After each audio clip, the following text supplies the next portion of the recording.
Hi everybody, in this video we're going to take a look at two functions, the index function and the match function, but then we're going to combine them to make this super powerful lookup function. So let's get started. So let's say you have a table of data here where you've got some information. Let's demonstrate what first the index function does. So the index function will return a value from an array that you specify the row number of. So in this particular case, you type the word index. Your first argument is the array. And so we've selected an array from A2 through A16 in this name column. Then we've typed a 15 for the row number argument.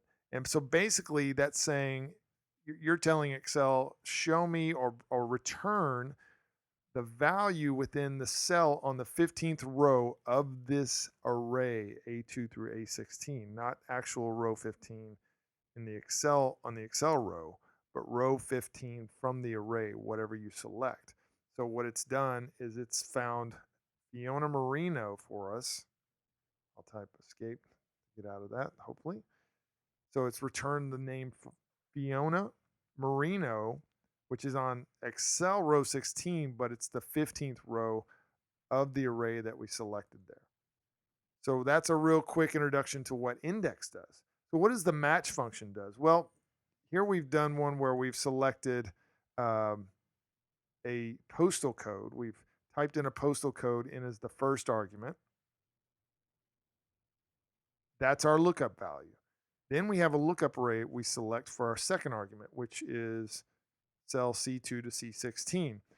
Then we have this match type argument, which we've selected 0, which means exact match. So basically, the match function asks for a lookup value for a lookup array and a match type, and then it will tell us on what row of our lookup array it finds that value.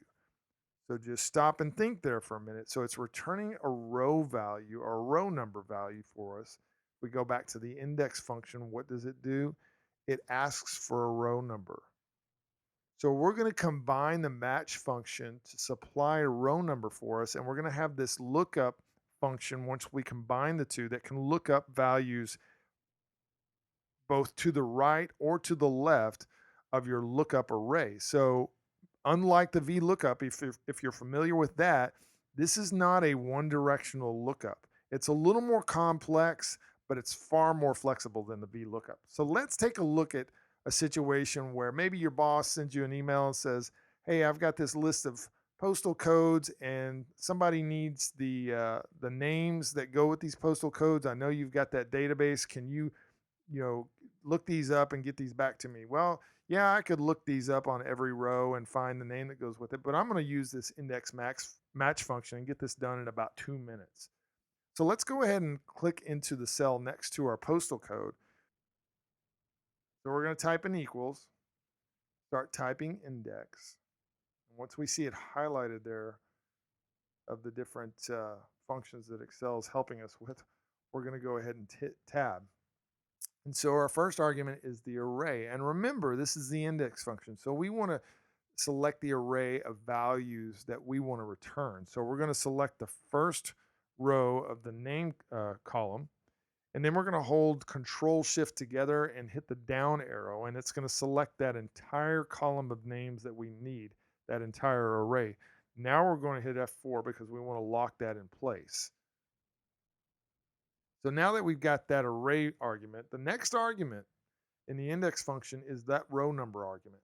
So this is where the match function comes in, because remember, the match function will return a row value. So let's go ahead and start typing match. And you see the minute we type in M, that's the first in the list that comes up. So we can go ahead and hit tab, save ourselves some time. Then we need a lookup value. So what is our lookup value? Well, it's the postal code. So we'll click on that cell reference on this row. We'll hit our comma. And now our lookup array is the array of postal codes we want to match this to. So we'll go back over here to our original database.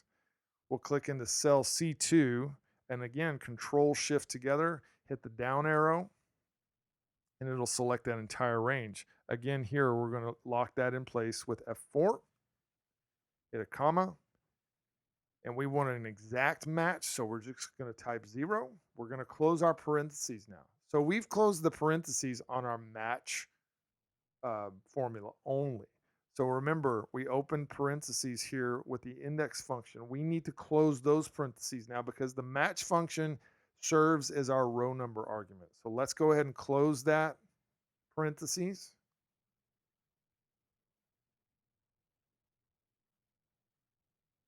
Now hit tab or enter.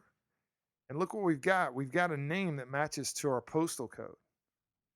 But one other thing to focus on, or one other thing I want to point out, is our lookup range is to the right of our result range. If you know anything about VLOOKUP, this wouldn't even work.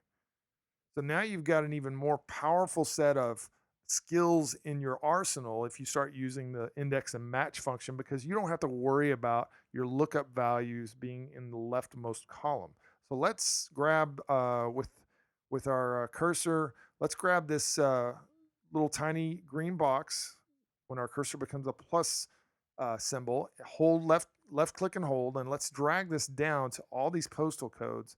And now we're ready to shoot this back to our boss and say, here you go, you've got your results.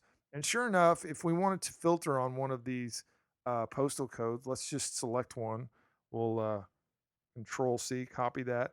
And in our postal code column here, let's grab that filter, click on that, Control V, filter, and we're going to hope that's Bradley Becker. And sure enough, Bradley Becker right there. And it looks like it worked. So let's select all, get back there. So there you have it. Index and match. You've learned two, or been introduced to two functions, and now you know how to combine the two to make a powerful lookup that can look up either to the left or to the right.